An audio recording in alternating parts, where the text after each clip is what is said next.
J'ai cru que la discipline, c'était me forcer. Mais aujourd'hui, j'ai compris que c'était tout l'inverse et ça a tout changé. Probablement, comme beaucoup de monde, j'ai de gros objectifs qui sont pour moi très challengeants. Et malgré tout, il y a des jours où j'ai vraiment la flemme. Il y a des jours où j'ai zéro énergie, où mon corps et mon mental sont complètement épuisés. Et dans ces moments-là, je me demande, mais pourquoi je m'impose de faire tout ça? Pourquoi je m'impose parfois des semaines de plus de 20 heures d'entraînement, des tournages, des voyages et parfois des journées qui sont millimétrées aussi? Pourquoi je veux faire tout ça? Et aussi, pourquoi je m'oblige à être discipliné pour atteindre mes objectifs? Je sais pas si tu vois ce que je veux dire ou si tu as déjà ressenti ça toi aussi, mais ces moments où tout semble lourd sans aucune raison, où tout semble insurmontable. Et parfois, parfois je m'en veux. D'essayer trop fort, d'être trop exigeant, de vouloir trop et de vouloir toujours passer la prochaine étape. Et malgré tout, je le fais. Parce que c'est bien un truc que je sais, c'est que c'est dans les moments difficiles qu'on peut faire la différence. Je sais que ça a du sens et surtout, je sais qu'à la fin de ma journée, je serai fier d'avoir continué à accomplir mes objectifs, d'avoir continué à avancer ne serait-ce que d'un petit pas en plus vers mes nouveaux objectifs. Et jusqu'à là, avec cette discipline, je me disais, tiens bon, on a des objectifs qui sont fixés pour 2027, on avance, il nous reste 2-3 ans et après on pourra souffler. Ça a fonctionné un temps, mais en vrai, au fond, ça me faisait plus peur qu'autre chose.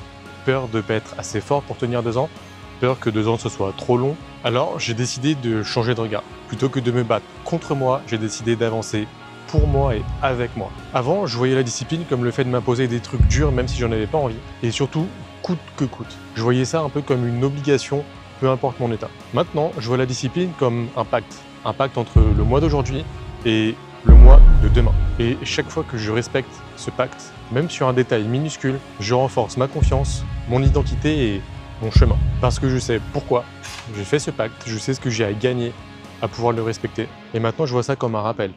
Un rappel de pourquoi je fais ça et de l'homme que je veux devenir. C'est vrai que dans la forme, ça ne change rien. Si besoin, je continuerai d'aller courir sous la pluie, de travailler tous les jours. Et malgré cette nouvelle vision de la discipline, ça m'arrive quand même d'avoir des jours où j'ai pas envie, où j'ai la flemme, et des moments où j'ai hésité des dizaines de fois. J'ai le droit de me relâcher juste un peu cette fois. Et pourtant, comme je le faisais avant, je continue. Mais je continue plus parce que je suis obligé et parce que je me sens emprisonné dans ma prison d'obligation. Je continue parce que j'ai décidé de devenir cet homme-là et je sais pourquoi. Et dans les moments difficiles, j'aime à me rappeler que c'est là que l'entraînement commence vraiment. Parce que si c'était facile, tout le monde serait capable de le faire. Mais c'est en continuant, en s'épanouissant dans la difficulté, qu'on creuse la différence. Et peu importe que tu t'en crois capable ou non, dans les deux cas, tu as raison. Alors, je sais pas toi, mais moi, j'ai décidé de croire en moi. Pas parce que c'est plus facile, mais parce que c'est beaucoup plus juste. Et tu sais ce qui rend tout ça encore plus dur? C'est qu'on vit dans un monde où on glorifie la réussite, mais pas le travail. On idolâtre Usain Bolt et son 100 mètres en 9 secondes 58, mais on oublie ses 20 ans de travail pour en arriver là. Et du coup, on vit dans un monde où on a simplement la flemme d'aller courir un peu ou de bosser 1 heure de plus, mais c'est normal. On est en train de faire le taf de l'ombre que tout le monde trouve ennuyé. Ce que je croyais être une prison était en fait le chemin vers ma délivrance. Et à mon sens, c'est ça, la nouvelle façon d'être discipliné en 2025. C'est de plus voir ça comme une obligation qu'on s'est auto-imposée, mais de voir ça comme un choix, comme un pacte pour s'honorer aujourd'hui et respecter la personne qu'on veut devenir demain. Alors maintenant, face à la fatigue, au doute et à l'inconfort, moi je dis que l'entraînement commence. Je te laisse là pour cette vidéo. Si toi aussi tu ressens cette envie de te challenger et de te dépasser, n'hésite pas à t'abonner.